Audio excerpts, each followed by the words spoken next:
Bienvenue dans mon sixième épisode de ma série sur le vieillissement de la population, sur les personnes âgées, de tous les points de vue. Aujourd'hui, je vous parle plus de la situation en France, des personnes âgées dans la société française. En France, l'espérance de vie, life expectancy, est de 78,4 ans pour les hommes et de 84,8 ans pour les femmes.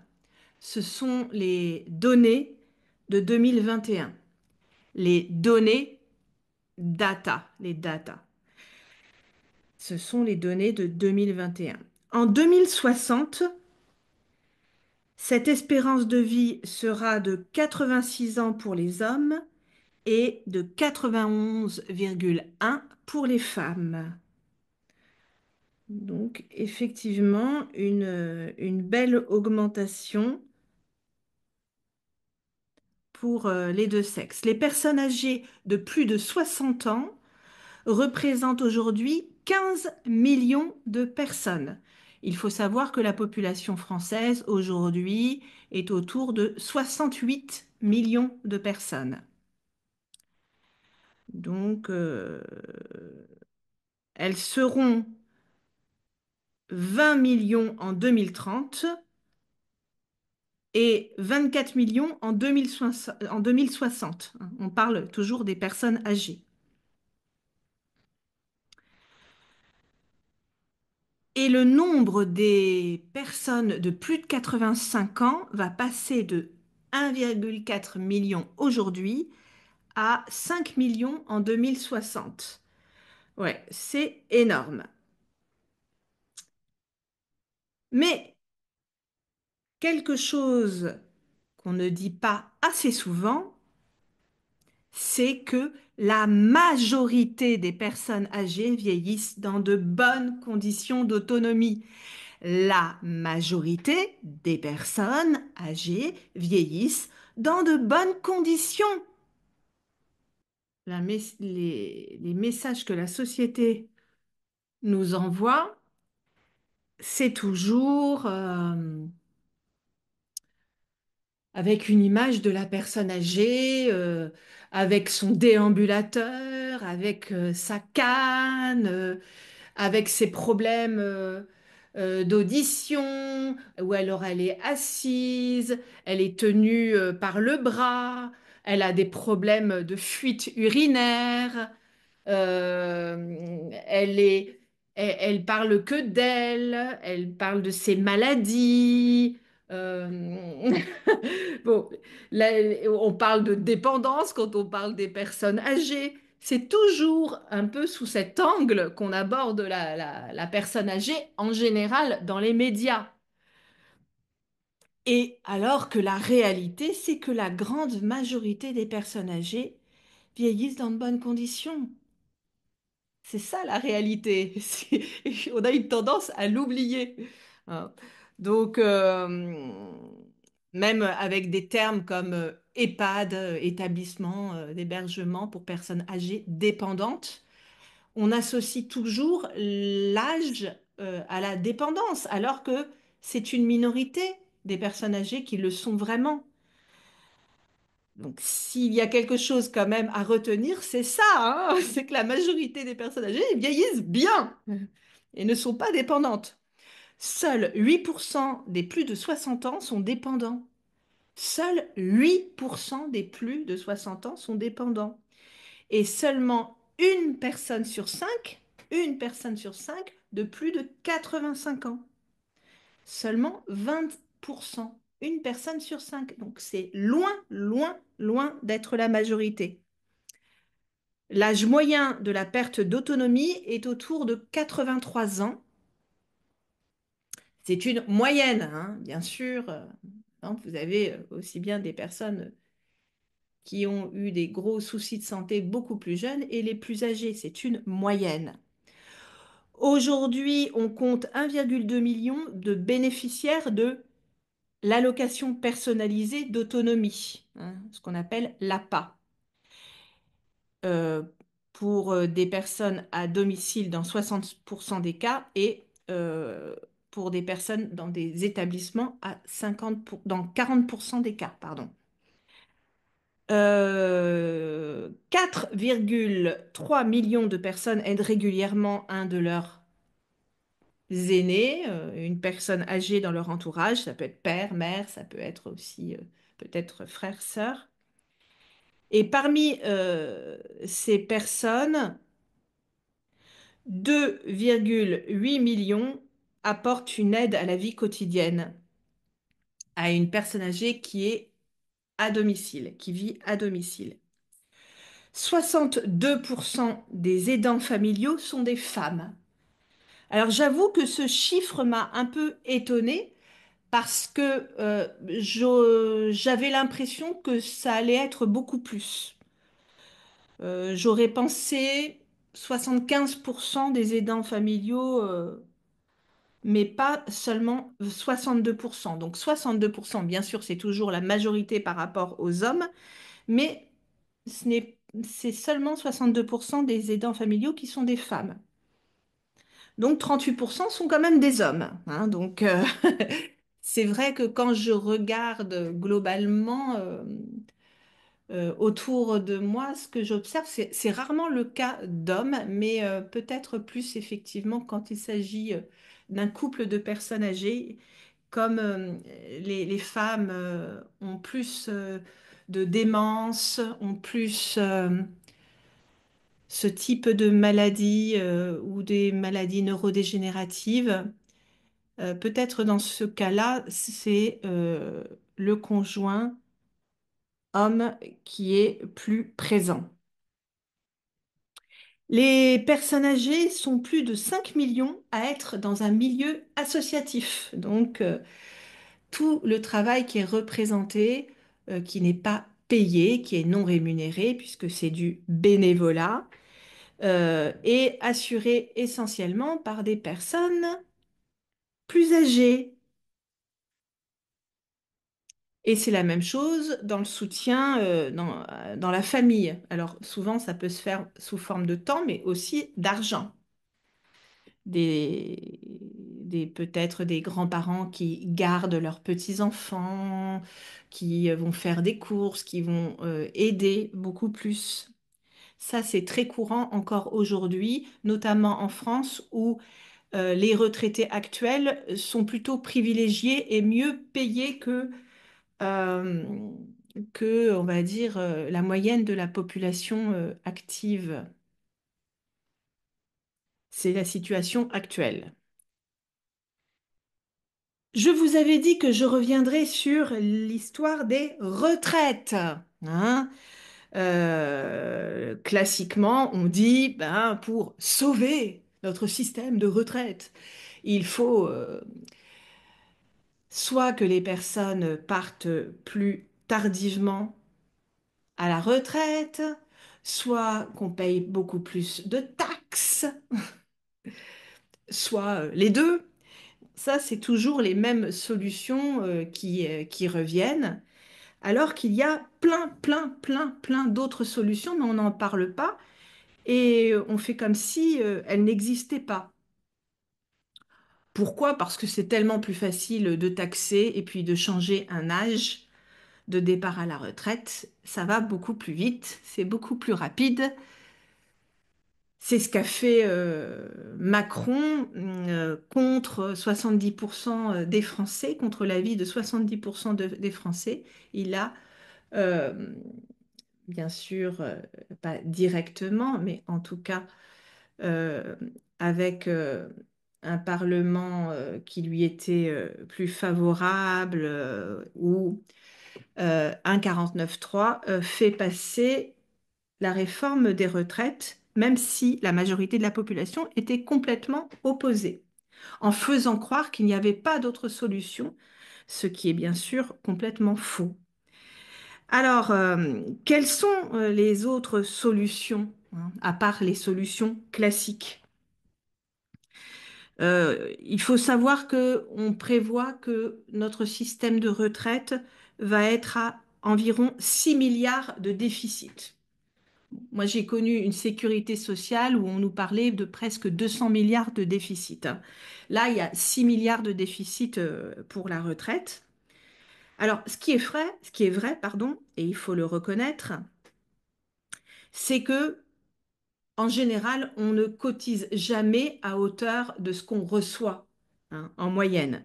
On imagine une retraite basse, par exemple, une retraite de 1000 euros par mois. Donc, multiplié par 12 mois, on est à 12 000 euros euh, pendant 30 ans. On imagine une personne qui a pris sa retraite à 65 ans et qui meurt à 85 ans. Donc, elle aura touché 360 000 euros, hein, puisqu'elle aura touché 12 000 euros, 1000 euros fois 12 mois, pendant 30 ans. Alors, on nous demande de cotiser 42 ans, après ça va être 43 ans. Si on cotise pendant 42 ans, il faudrait qu'on cotise à hauteur de 714 euros 29 par mois pendant 42 ans pour payer ces 360 000 euros de retraite. Bien sûr, en général, on ne le fait pas. Donc, on cotise moins par rapport à ce qu'on va recevoir. Je parle en moyenne. Ça, c'est une réalité. Alors, qu'est-ce qu'on peut faire pour modifier ça? Bah, déjà, regarder aussi les autres pays. Les Pays-Bas, ils indexent les pensions de retraite sur l'espérance de vie. Donc ça, déjà, on pourrait le faire, indexer sur l'espérance de vie et pas indexer comme on le fait actuellement. Il y a aussi une part de fonds de pension. Pourquoi pas avoir une partie en fonds de pension, pas une partie majoritaire, mais peut-être 10% en fonds de pension. Pourquoi pas? On pourrait aussi dire que quand on cumule un emploi et la retraite et qu'on gagne plus de 10 000 euros, hein, ça pourrait être 12 000, je ne sais pas, hein, 10 000 euros, eh bien, on nous enlève automatiquement 15 ou 20% de la retraite, hein, qui permet de contribuer aux retraites des autres. Je ne pense pas que ça manquera à ces personnes qui ont 10 000 12 000 euros par mois. Là, déjà, on peut récupérer. On peut aussi dire que on peut récupérer tout l'argent gaspillé. Il y a juste à mon petit niveau, et bien sûr, quand je vous parle de solutions, c'est le cumul de plein de solutions qui peut, pardon, apporter la solution. Par exemple, moi, je reçois de la sécurité sociale des lettres de dépistage pour le cancer, pour différents cancers. Je pense que le cancer du sein. Je pense que j'ai dû recevoir 15 lettres. 15 lettres pour exactement la même chose. Même s'il y a un tarif négocié pour le prix du timbre, je suis sympa. Allez, je vais dire, il y a eu 15 euros plus le papier, plus l'enveloppe, peut-être 20 euros juste pour moi pour envoyer des lettres. Mais c'est complètement inutile. Donc j'imagine, si la sécurité sociale fait comme ça avec tout le monde, l'argent gaspillé est incroyable. Donc déjà, j'ai envie de dire, on a envoyé une fois, ça suffit. Euh, Après, c'est aussi aux personnes de se responsabiliser. Là, c'est un exemple, mais on le multiplie par plein d'autres exemples. On pourrait dire aussi, et faire comme au Japon, comme je vous l'ai indiqué dans un précédent épisode, que les hauts revenus, eh bien, il n'y ait pas de remboursement, par exemple, de consultation ou alors seulement peut-être 10% ou 50% de remboursement de consultation ou de médicaments. Alors, Je ne dirais pas la même chose pour les frais d'hospitalisation, parce que là, ça coûte très cher. Hein, si vous êtes soigné pour un cancer. Donc, mais en tout cas, pour les consultations, là, à 25 euros, à 30 euros, à 40 euros, quand on a des hauts revenus, est-ce que vraiment la sécurité sociale est là pour rembourser ces petits montants? Je ne suis pas persuadée. Donc, personnellement, je trouve que ce serait intéressant de faire comme le Japon. On peut aussi augmenter des cotisations, les cotisations pour la retraite, hein, sur le travail. Si on augmente de 1 euro, 2 euros, 5 euros, ça ne changera pas la face du monde. Et si ça peut sauver notre système de retraite, je pense que la plupart des gens ne vont pas s'y opposer. Alors après, on peut toujours mettre des plafonds de personnes qui vont euh, plus ou moins cotiser selon les revenus, mais ça, c'est une solution. Aussi, abaisser les impôts pour les entreprises qui recrutent des personnes de plus de 50 ans, et encore plus pour celles qui recrutent des personnes de plus de 60 ans, parce que ça fait rire, hein. On nous dit de travailler plus longtemps, mais personne ne nous embauche à cet âge-là. Je vous rappelle que euh, en France, seuls 58% des personnes âgées de 55 à 64 ans ont un emploi. Seulement 58%. C'est pas du tout la même chose en Suède où c'est 78% de ces seniors au sens de seniors dans le monde du travail qui ont un emploi et 75% en Allemagne. En France, on a une aberration. On nous dit qu'il faut travailler jusqu'à 64 ans, mais personne ne nous embauche. Euh, 58% seulement des personnes sont embauchées quand ils sont seniors. C'est ça la réalité. Donc aussi un impôt vraiment abaissé pour ces entreprises qui recrutent ces seniors. Mathématiquement, ça augmentera les cotisations, la participation et incitera les entreprises à garder les seniors en entreprise qui resteront plus longtemps et qui coûteront aussi tout simplement moins cher. Et ce sera bon aussi pour la santé parce que avoir une activité contribue aussi à un bien-être général. Alors, il peut être à temps partiel, aménagé, mais, euh, mais au moins que ce soit possible. Je vous donne mon exemple personnel.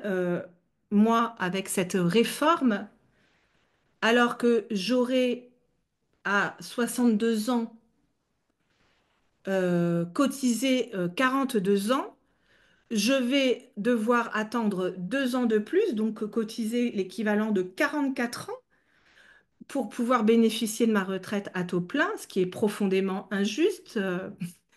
Ce qui est mon mari qui n'a pas eu d'enfant, n'a pas porté d'enfant, doit juste travailler pendant 42 ans. Et on me dit, puisque c'est injuste, on va vous compenser de un petit pourcentage, je crois que c'est 1,5%, votre retraite entre 62 et 64 ans, vos cotisations entre 62 et 64 ans. Mais personne n'embauchera une femme à 62 ans.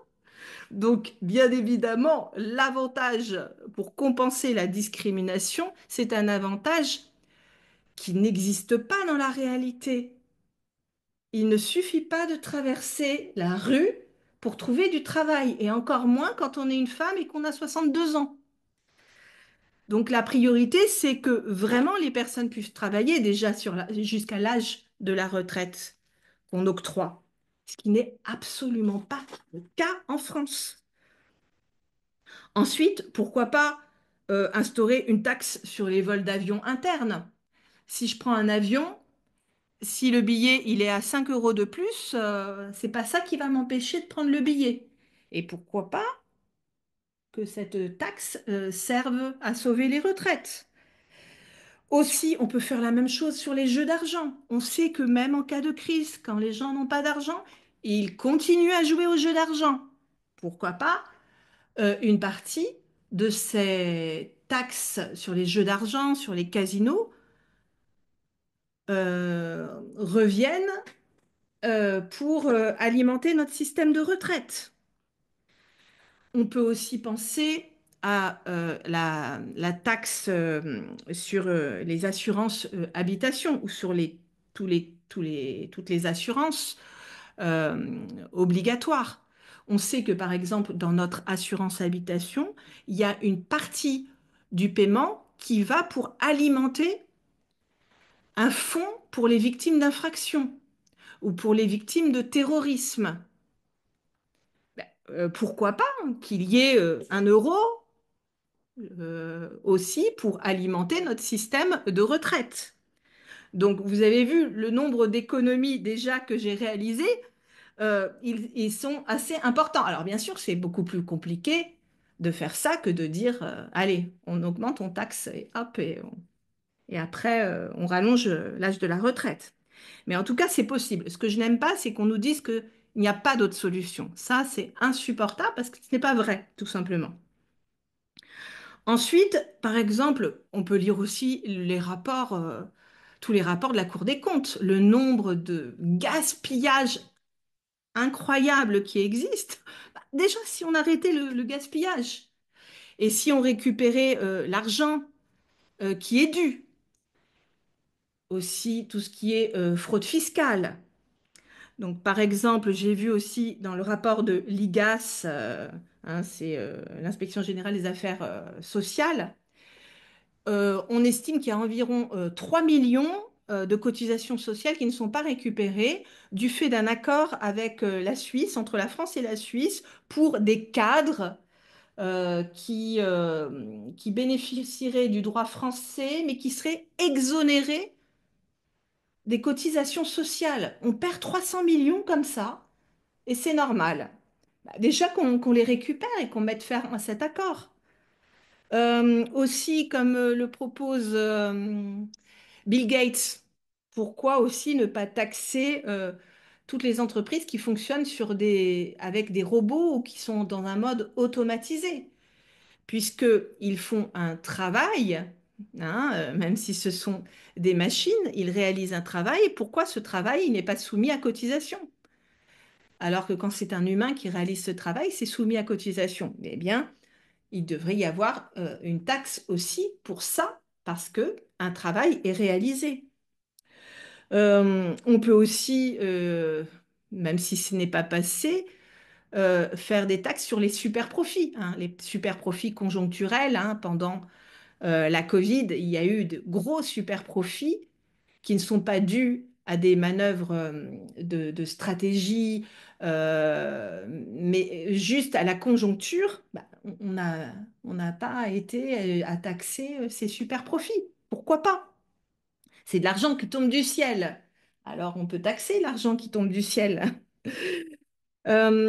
Aussi, j'ai toute une liste, en fait, j'ai au moins une cinquantaine de possibilités. Et ce que je vous dis, ça ne vient pas que de moi. Hein.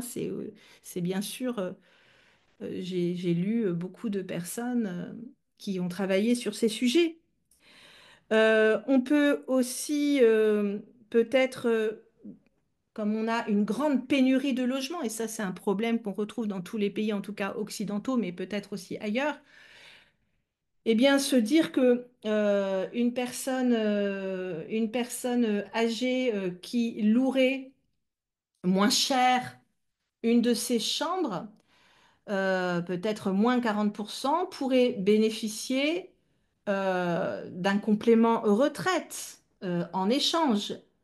Tout le monde serait gagnant, peut-être l'étudiant qui louerait cette chambre, la CAF, la caisse d'allocation familiale, qui aurait beaucoup moins d'aide au logement à payer, et ça répondrait aussi à cette pénurie de logement, cette demande de logement plutôt, qui n'est pas du tout, résolue. On a l'impression que tout le monde s'en fiche, alors que le plus important quand même, c'est d'avoir un toit au-dessus de sa tête, me semble-t-il. Aujourd'hui, vous avez même des classes moyennes, on ne parle même pas des pauvres, mais les classes moyennes qui ne peuvent pas se loger. C'est ça la réalité. Donc ça pourrait être ça aussi, le moyen d'améliorer le niveau de vie des retraités. On peut aussi penser que à tout un système de points retraite pour des bénévoles qui accompliraient des actes utiles pour la société, où la société est gagnante, et un nombre d'heures réalisées permettrait d'avoir, je ne sais pas, l'équivalent d'un trimestre de retraite. Et ça, on pourrait le faire tout au long de sa vie, pas seulement à la retraite.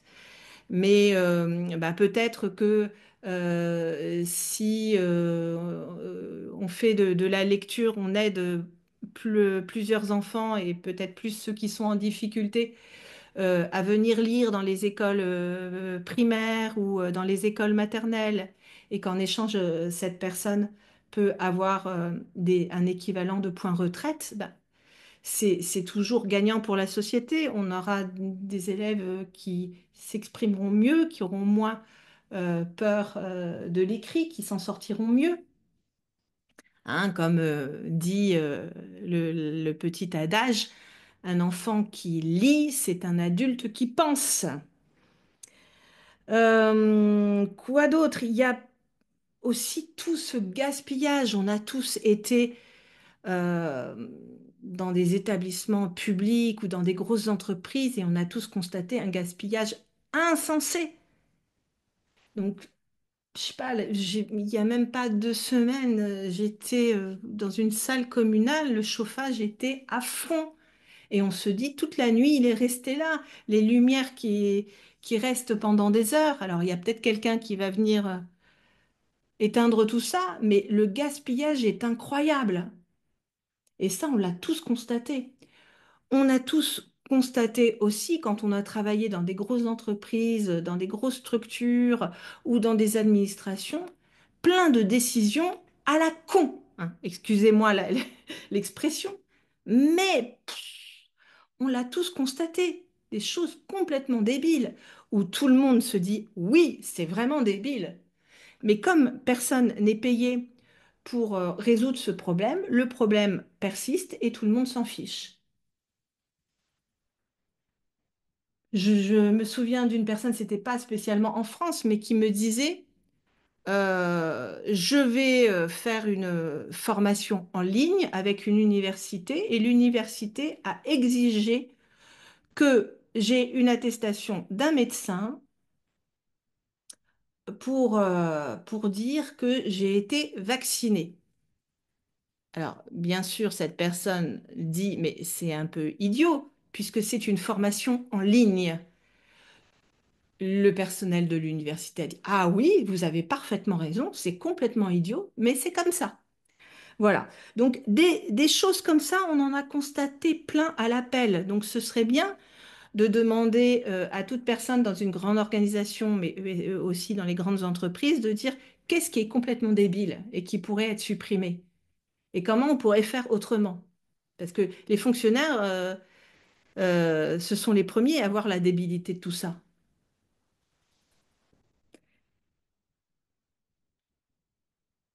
Aussi, bon, j'ai toute une liste, je ne vais pas aborder tout, mais c'est aussi les taxes qui ne rapportent pas assez d'argent et donc on va payer des personnes pour récupérer une taxe qui ne rapporte pas suffisamment d'argent. Je vois par exemple la CFE, c'est la contribution foncière des entreprises. Hein, quand vous êtes à votre compte, vous êtes censé payer ça. Mais là, pour demander l'exonération, parce que je rentrais dans un cas d'exonération, je ne sais pas combien de mails, d'emails j'ai dû envoyer. La personne m'a répondu. Donc, si ça se trouve, cette personne a passé 2, 3 heures sur mon dossier pour une exonération.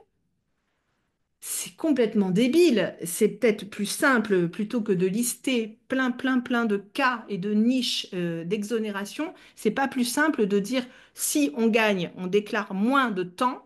c'est exonération, plutôt que de lister tout ça, qui fait perdre un temps fou aux fonctionnaires qui doivent gérer ça. Et puis pour les usagers, on trouve ça complètement débile aussi de devoir complètement se justifier avec plein de documents à envoyer. C'est une perte de temps, c'est un gaspillage d'argent qui serait plus intéressant pour nos retraites. Après, aussi, on pourrait diminuer les dépenses pour des retraités, faciliter, je ne sais pas, certains achats, un peu comme font les personnes qui vont chercher les meilleurs prix quand beaucoup de choses sont achetées en collectif. On peut imaginer plein de choses. On peut aussi imaginer de baisser le plafond des retraites complémentaires. Il y a un plafond pour les retraites du régime général. Je crois qu'il est à un peu plus de 1900, à peu près 2000 euros, hein. On ne peut pas avoir plus de 2000 euros avec le régime général des retraites. Mais il n'y a pas de plafond officiel pour les retraites complémentaires. Alors, je sais que avec le calcul mathématique, ça va faire qu'il y aura néanmoins un plafond dans les faits. Mais concrètement, on pourrait établir ce plafond d'office et récupérer cet argent. Aussi, comme on le fait pour les retraites de base, pour les retraites du régime général. Voilà, bon, on pourrait aussi imaginer qu'une partie des contraventions, des amendes, hein, une contravention, une amende, a fine, aille aussi à alimenter les retraites, puisque une partie des contraventions que nous payons, comme nous commettons des infractions routières, va bien sûr pour la restauration des routes, va pour la prévention routière, mais il y a une grosse partie qui va pour le désendettement de l'État. Et donc, moi, ça ne me choquerait pas qu'une partie aille aussi dans les retraites. Voilà. Et là, j'ai juste évoqué qu'une partie des solutions possibles, mais additionné, tout ça, on récupère nos 6 milliards de déficit sans problème. Mais on nous dit, ah mais non, c'est pas possible, on est obligé de faire comme ça. Non, je préfère qu'on me dise, c'est plus complexe de faire comme ça. Oui, c'est plus complexe parce que ça demande une meilleure organisation, mais ce n'est pas impossible. Voilà, bon, on va se terminer là sur cet épisode qui était un peu plus long que d'habitude. Excusez-moi, mais vous avez vu que ce sont des sujets qui me passionnent. N'hésitez pas à mettre des commentaires sous la vidéo si vous avez aussi d'autres éléments à rajouter, sachant que toute ma liste n'était pas du tout exhaustive.